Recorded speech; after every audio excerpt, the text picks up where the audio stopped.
바울은 오늘 본문에서 그리스도인이 죄를 범했을 때의 경우를 예로 들면서 그 책임 소재를 밝혀주고 있습니다. 그리스도인의 새로운 삶의 방향을 제시해주고 있다라는 것이죠. 그리스도인들의 의와 죄와의 관계는 교리상 중요한 의미를 갖습니다. 그리스도인들이 이 문제에 대한 분명한 해답을 얻지 못하면 예수 그리스도를 믿음으로 의를 얻는 하나님의 방법에 대하여 회의를 갖게 되며 구원의 도리가 흔들리게 됩니다. 죄의 책임과 그것을 해결하는 방법이 무엇인가를 분명히 오늘 바울은 갈라디아 교인들에게 가르쳐주고 있습니다. 17절에서 바울은 만일 우리가 그리스도 안에서 의롭게 되려 하다가 죄인으로 나타나면 그리스도께서 죄를 범하게 하는 자냐 결코 그럴 수 없다라고 말씀하고 있습니다. 바울의 이 말은 율법적인 의를 주장하는 자들의 믿음으로 의를 얻는다고 주장하는 바울의 구원을 공격하는 모함에 대한 반론입니다.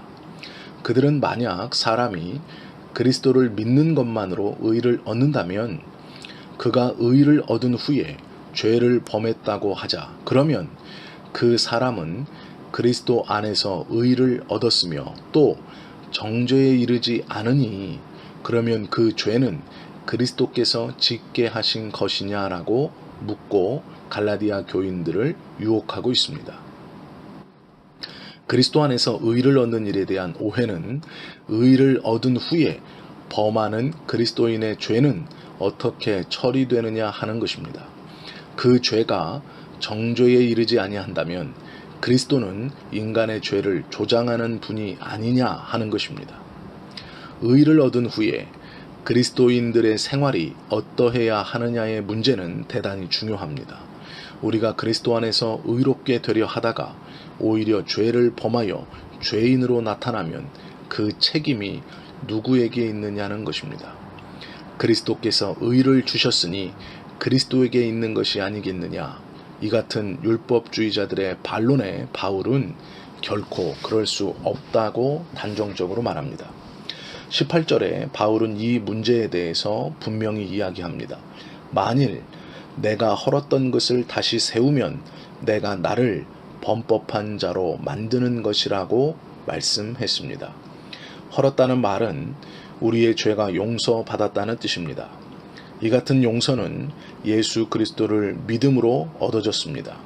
그런데 이 용서함을 받은 그 후에 내가 그 헐었던 것을 내 스스로 다시 세운다면 그것은 헐었던 분의 책임이 아니라 다시 세운 나의 책임인 것입니다. 그리스도인은 자신이 지은 죄에 대한 책임을 져야 합니다. 그런데 그 책임은 율법적인 책임이 아닙니다. 율법의 정죄로 책임지는 것이 아니라 그리스도 안에 있는 자에게는 결코 정죄함이 없다고 말씀하셨습니다. 그리스도인이 범하는 죄는 율법이 책임을 묻는 것이 아니라 하나님의 자녀로서의 책임을 하나님이 묻는 것입니다. 이 책임은 정죄가 아니라 징계입니다. 히브리서 12장 7절에서 9절에 보면 너희가 참음은 징계를 받기 위함이라 하나님이 아들과 같이 너희를 대우하시나니 어찌 아비가 징계하지 않는 아들이 있으리요 라고 말씀해주고 있습니다.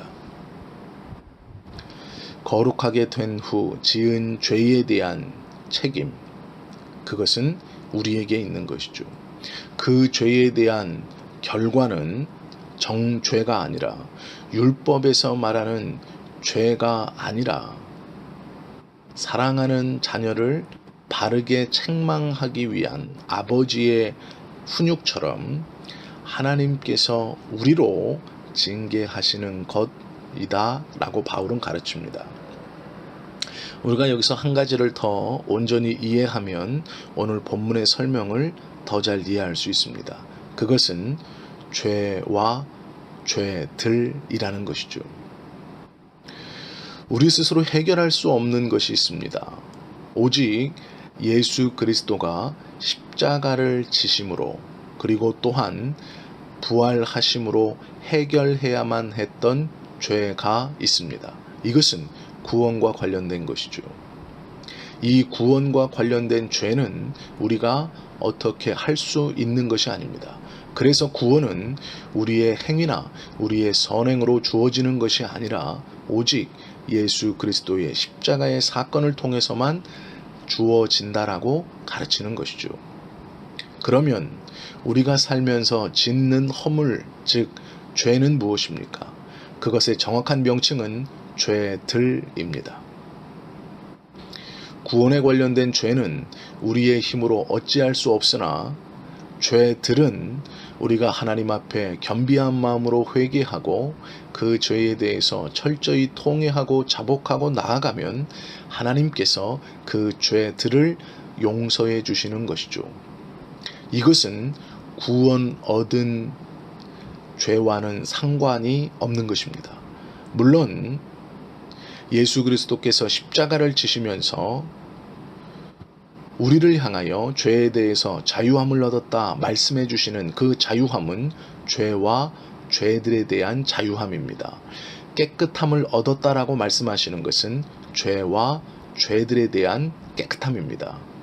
그러나 우리가 예수를 믿고 거룩하게 된 후에도 여전히 짓고 있는 죄들에 대해서 성경은 회개하면 하나님께서 용서해 주신다 말씀하고 있는 것이죠. 죄와 죄들을 분명하게 구별할 수 있다면 오늘 이 본문을 조금 더 잘 이해할 수 있습니다. 이스라엘에서 올라온 거짓 선생들은 이 죄와 죄들을 하나로 묶어서 갈라디아 교인들에게 잘못된 구원관을 심어주며 그들을 유혹하고 있습니다.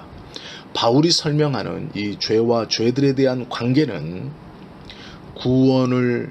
구원과 관련된 큰 것인 죄와 구원받은 사람들이 짓고 있는 허물, 즉 죄들의 해결 방법을 따로따로 설명해주고 있는 본문인 것이죠.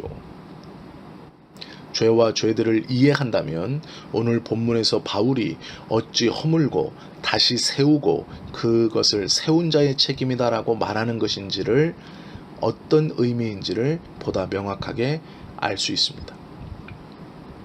오늘 19절에서 내가 율법으로 말미암아 율법을 향하여 죽었다라고 말하는 것은 이 두 가지를 다 포함하고 있는 것입니다.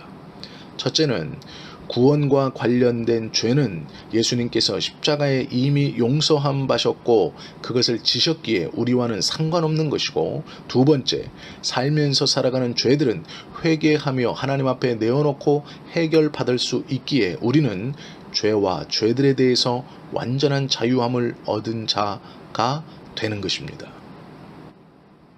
율법은 죄인들에게만 필요한 법입니다. 죄인들을 정죄하기 때문에 그렇습니다.